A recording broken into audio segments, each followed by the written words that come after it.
लो जो जुवेद लतीफ साहब वाल आने जी, जुवेद लतीफ साहब कहते हैं जी कि साडे नाल जनाब बड़ा धोखा होया, सानू जनाब एस्टैबलिशमेंट ने किते दा नहीं छड़िया, साडे नाल वादे कीते एस्टैबलिशमेंट ने कि असीं तुहानू जनाब 2 तिहाई दी अक्सरियत देवांगे। ये जुवेद लतीफ साहब फरमा रहे हैं 2 तिहाई दी अक्सरियत सानू नहीं दी गई। नवाज शरीफ नाल धोखा किया गया, उन्होंने चौथी दफा प्राइम मिनिस्टर नहीं बनाया गया।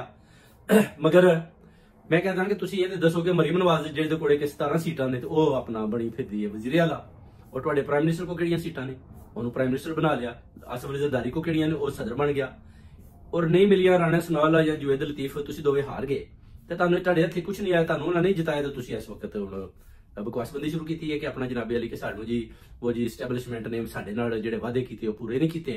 नवाज शरीफ नाल धोखा कीता, नवाज शरीफ नूं लंदन नहीं जाण दे रहे, नवाज शरीफ इत्थे फस के रह गया, नवाज शरीफ नूं सदर बना दिता। नवाज शरीफ ने तो बड़े काम ले ने, नवाज शरीफ ने अपना 11 अरब के केस खत्म कराए ने, नवाज शरीफ ने हुण जिहड़े ओहदे MP MNs ने जिहड़े दुबई च प्रॉपर्टियां फड़ियां गईयां ने तुहाडियां सारियां, वो भी तो नवाज शरीफ ने तुहाडे नाल मिल के ते अपना इस साकदार ने सब ने चोरी करके तो उत्थे बनाईयां ने। तो तुसीं कि नहीं कहंदे हो कि एस्टैबलिशमेंट ने तुहाडा साथ नहीं दिता तुहाडा बड़ा साथ दिता है, मगर अंदरूं तुहाडे लोग जिहड़े ने ना वो नहीं चाहते कि जिहड़ा नवाज शरीफ सामने आवे। नवाज शरीफ नूं सदर बनाता गया कि चलो जी नवाज शरीफ नूं हो सकदा सी जनाबे अली नागू प्राइम मिनिस्टर असीं लै आवीए, भी कोशिश जारी है।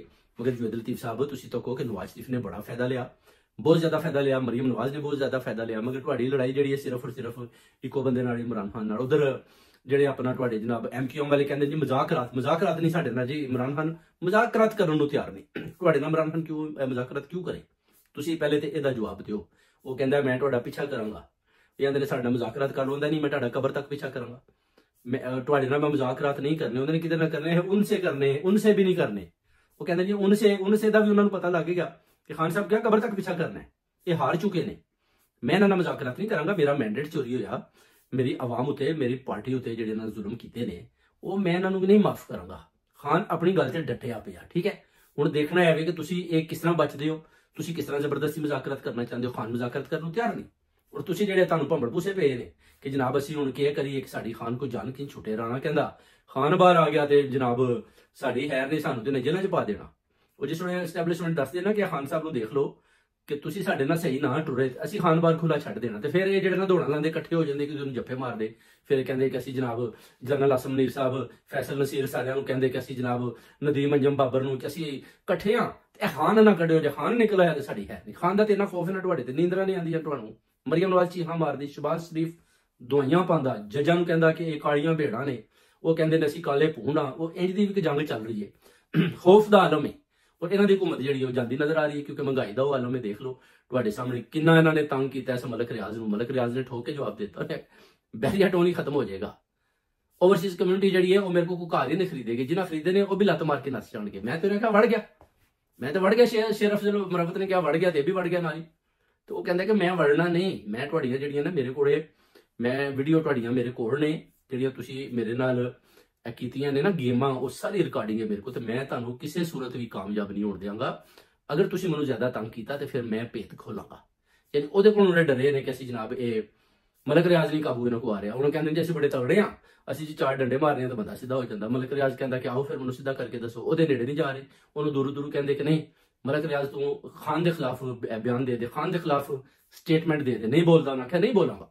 परेला क्या मैंने कई बार मारिया ने, मगर परेला भी आहर हथ खड़े कर गया और वो भी अपनी डील करके देख लो बाहर आ गया। हसन रोज साहब ने भी उसकी तरदीद कर दी है कि वाकई परेला ने डील की है, मोनसला भी डील कर रहा। ये सब जो ना बकाऊ माल जिन्ना भी है ना, ये डील कर घूर के अपना अपने रस्ते लैके निकल चुके अगुए। तो तुहानूं नजर आ जाएगा 2 तो 4 6 महीने के ये सियासत किस तरफ जाती है। इमरान खान नाल को खड़े है, इस वक्त वो सिर्फ ओवरसीज कम्यूनिटी खलोती है और ओदा अल्लाह उहदे नाल है और खुद खड़ा होया। बाकी तो सारे बकाऊ माल अपने अपने उहदे लैके उधर छुपे है, उधर वक्त का वो बस इंतजार कर रहे हैं कि खान बाहर आएगा तो फिर जनाब देखांगे। तो खान अगर ना बाहर आया तो असीं तो चल ही रहे ना। यह वजह एक जिहड़ा ना सिस्टम चल रहा, निज़ाम चल रहा।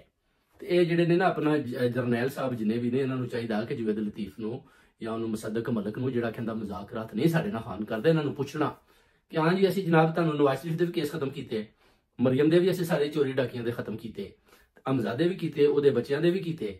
ਤੇ ਹੁਣ ਤੂੰ ਦੱਸ ਕਿ ਤੁਹਾਨੂੰ ਕਿਹੜੀ ਤਕਲੀਫ ਹੈ, ਤੁਹਾਨੂੰ ਅਸੀਂ ਜਿਹੜੀ ਹੁਕੂਮਤ ਵੀ ਦਿੱਤੀ, ਤੁਹਾਡੇ ਕੋਲ ਤੇ 17 ਸੀਟਾਂ ਵੀ ਤੇ ਤੁਸੀਂ ਇਸ ਵੇਲੇ ਪ੍ਰਾਈਮ ਮਿਨਿਸਟਰ ਵੀ ਹੋ ਤੇ ਤੁਸੀਂ ਜਨਾਬ ਵਜ਼ੀਰ ਆਲਾ ਵੀ ਹੋ ਤੇ ਆਪਣਾ ਜਿਹੜਾ ਤੁਸੀਂ ਫਿਰ ਟੁਰ ਰਹੇ ਹੋ ਤੇ ਖਾ ਪੀ ਰਹੇ ਹੋ ਤੇ ਆਪਣਾ IMF ਦਾ ਪੈਸਾ ਸਾਰਾ ਤੁਸੀਂ ਖਾਈ ਜਾ ਰਹੇ ਹੋ ਸਾਡੇ ਨਾਲ ਮਿਲ ਕੇ। ਤੇ ਪਿੱਛੇ ਗੱਲ ਕਿਹੜੀ ਰਹਿ ਗਈ? ਤੇ ਅਜੇ ਵੀ ਤੁਸੀਂ ਮੇਰਾ ਮਤਲਬ ਹੈ ਸਾਡੇ ਖਿਲਾਫ ਬੋਲਦੇ ਹੋ। ਇਹ ਹੁਣ ਜਿਹੜਾ ਨਾ ਇਹ ਜਨਰਲ ਆਸਮ ਮਨੀਰ ਔਰ ਫੈਸਲ ਨਸੀਰ ਇਹਨਾਂ ਨੂੰ ਪੈਗਾਮ ਦੇ ਰਿਹਾ ਹੈ ਕਿ ਸਾਡੇ ਖਿਲਾਫ ਹੁਣ ਤੁਸੀਂ ਬੋਲਦੇ ਹੋ ਤੇ ਹੁਣ ਤੁਹਾਡੀ ਵਾਰੀ। ਉਹ ਕਹਿੰਦੇ ਨੇ ਜ਼ਿਆਦਾ ਤੰਗ ਕਰੋਗੇ ਤੇ ਅਸੀਂ ਫਿਰ ਖਾਨ ਨੂੰ ਬਾਹਰ ਕੱਢ ਦਿਆਂਗੇ। ਖਾਨ ਅਗਰ ਅਸੀਂ ਬਾਹਰ ਕੱਢ ਛੱਡਿਆ ਤੇ ਫਿਰ ਤੁਹਾਨੂੰ ਪਤਾ ਕਿ ਤੁਹਾਡੇ ਨਾਲ ਕੀ ਹੋਣਾ। ਇਹ ਤੁਸੀਂ ਸੋਚ ਲਓ ਚੰਗੀ ਤਰ੍ਹਾਂ। ਅਗਰ ਤੁਸੀਂ ਇਹ ਗੱਲ ਸਾਡੀ ਨਾ ਮੰਨੀ ਤੇ ਫਿਰ ਅਸੀਂ ਤੁਹਾਨੂੰ ਨਸਣ ਨਹੀਂ ਦਿਆਂਗੇ ਤੇ ਕੇਸ ਜਿਹੜੇ ਨੇ ਉਹ ਨਵੇਂ ਜੱਜ ਬਹਾ ਕੇ ਤੇ ਤੁਹਾਡੇ ਦੁਬਾਰਾ ਖੋਲ ਦਿਆਂਗੇ ਤੇ ਤੁਹਾਨੂੰ ਫਿਰ ਜੇਲ੍ਹਾਂ 'ਚ ਸੱਟ ਦਿਆਂਗੇ ਤੇ ਫਿਰ ਤੁਸੀਂ ਕਿੱਧਰ ਜਾਓਗੇ। ਐਂ ਤਾਂ ਰਾਣਾ ਕਹਿੰਦਾ ਨਾ ਜੀ ਕਿ ਮੈਨੂੰ ਤੁਸੀਂ ਜਿਹੜਾ ਜਨਾਬ ਇਮਰਾਨ ਖਾਨ ਨੂੰ ਕਹਿੰਦਾ ਕਿ ਮੈਨੂੰ ਤੇ ਦਿਓ ਮਾਫੀ, ਮੈਂ ਤੇ ਇਹਨਾਂ ਨਾਲ ਕੋਈ ਨਹੀਂ ਜੇ, ਮੈਨੂੰ ਤੇ ਇਹਨਾਂ ਦਿੱਤਾ ਹਰਵਾ ਤੇ ਮੇਰੀ ਜਿਹੜੀ ਨਾ ਜਨਾਬ ਤੁਸੀਂ ਜਾਨ ਛੱਡੋ, ਜਿਹੜੀਆਂ ਗਲਤੀਆਂ ਮੇਰੀਆਂ ਕੋ ਹੋ ਗਈਆਂ ਮੈਂ ਤੇ ਮਾਫੀ ਮੰਗਣਾ। ਤੁਸੀਂ ਜਾਣੋ ਤੇ ਨਵਾਜ਼ ਸ਼ਰੀਫ ਜਾਣੇ ਤੇ ਦੂਸਰੇ ਜਾਣਨ, ਮੈਨੂੰ ਤੁਸੀਂ ਵਿੱਚੋਂ ਕੱਢੋ ਕਿਸੇ ਤਰੀਕੇ। ਉਹ ਕਹਿੰਦਾ ਕਿ ਅਗਰ ਖਾਨ ਤੇ ਆ ਜਾਣਾ ਤੇ ਦੜਿਆ ਸਾਰਿਆਂ ਜਾਣਾ ਤੇ ਮੈਂ ਸਭ ਤੋਂ ਪਹਿਲੇ ਦੜਿਆ ਜਾਣਾ, ਕਿਉਂਕਿ ਮੈਨੂੰ ਉਹਨੇ ਇਸਤੇਮਾਲ ਹੀ ਬੜਾ ਕੀਤਾ ਹੈ ਬਗੈਰ ਆਈ ਤਰੀਕੇ ਨਾਲ ਤੇ ਮੈਂ ਆਪਣੀ ਜਾਨ ਛਡਾਵਾਂ। ਤੇ ਇਸ ਵਜ੍ਹਾ ਦੇ ਨਾਲ ਵੀ ਜਿਹੜਾ ਨਾ ਬਾਰ-ਬਾਰ ਰਾਣਾ ਔਰ ਜਿੰਨੇ ਨੇ ਆਪਣਾ ਤੁਸੀਂ ਤੱਕ ਸਾਦ ਰਫੀਕ ਔਰ ਜੇ ਆਪਣਾ ਜਿਹੜੇ ਨੇ ਹਕਾਨ ਅਬਾਸੀ, ਇਹ ਸਾਰੇ ਇਸੇ ਗੱਲ ਤੇ ਸ਼ੋਰ ਪਾ ਰਹੇ। ਉਹਨਾਂ ਨੂੰ ਪਤਾ ਵੀ ਕਿ ਐਵੇਂ ਫਸ ਜਾਵਾਂਗੇ। ਤੇ ਤੋਸ਼ਾ ਖਾਨਾ ਦੀ ਘੜੀ ਮੈਂ ਵੀ ਜ਼ੇਵਰ ਖਾਦੇ ਨੇ, ਯੂਸਫ ਰਜ਼ਾ ਗਿਲਾਨੀ ਨੇ ਵੀ ਖਾਦੇ ਨੇ, ਆਸਫ ਜ਼ਰਦਾਰੀ ਵੀ ਖਾਦੇ ਨੇ, ਨਵਾਜ਼ ਸ਼ਰੀਫ ਖਾਦੇ, ਮਰੀਮ ਨਵਾਜ਼ ਖਾਦੇ, ਇਹ ਜਿੰਨੇ ਵੀ ਪ੍ਰਾਈਮ ਮਿਨਿਸਟਰ ਆਏ ਨੇ ਇਹਨਾਂ ਨੇ ਖਾਦੇ, ਜਰਨੈਲਾਂ ਨੇ ਵੀ ਖਾਦੇ। तो आंदे कि सारे रगड़े जाएंगे, असं घड़ी का रौला पाया है तो यह मेरा मतलब काम कितने जा रहा है, ये तो बच जाओ। इस वक्त हारिशा जी ना बड़ी अलर्ट हुई है तो खान को डरी है तो मजाकरात खान को नहीं करता। आंदा भाई जी रस्ता लो अपना, कोई तुहाडे मजाकरात नहीं करने। मुसद्दक मलक ने कहा चल दौड़ ला जा, तेरी किहड़ी औकात है तू मेरे मजाकरात करने ने। निक्के निक्के जिहड़े सियासी बोने ने ना इत्थों दौड़ा ला जाओ, मैं तुहानू जिहड़ा ना तुहाडा कबर तक पीछा करूंगा। खान ते अगे तो भी ज्यादा डाडा हो गया, ये बड़े डरे इन्होंने कबर तक पीछा करेगा। कबर तक पीछा करेगा मतलब साडी ते जान ही नहीं छड्डण नूं तैयार और खौफ दा आलम है। और ये बिल्कुल जिहड़े ना डरे ने, हर चीज जिहड़ी ना ऐसे दीवार दे नाल लगी है और खान साहब की तरफ देख रही है कि खान साहब को असी किस तरह बची और इनको बचने का कोई चारा नहीं। इंशाल्लाह तुसीं देखोगे कि जित जिहड़ी है ना वो हक और सच खान दी होनी, ओवरसीज कम्यूनिटी दी होनी, इंशाल्लाह जिले शाह दी होनी, अरशद शरीफ दी होनी, उन्हां 10,000 बंदे जिहड़े ना बेगुनाह डके ने उन्हां दी होनी और इंशाल्लाह आने वाले बच्चों दे मुस्तकबिल दी होनी। पाकिस्तान जिंदाबाद और स्टैबलिशमेंट आर्मी दी होनी, जिहड़े कि फौजी जवान साडे शहीद होंदे उन्हां शोहदा दी होनी इंशाल्लाह ताला। और जिहड़ियां कालियां भेड़ां ने इन्हां नूं एकदम खान साहब ने चुक के बाहर सट छड्डना। बहुत बहुत शुक्रिया पाकिस्तानियों।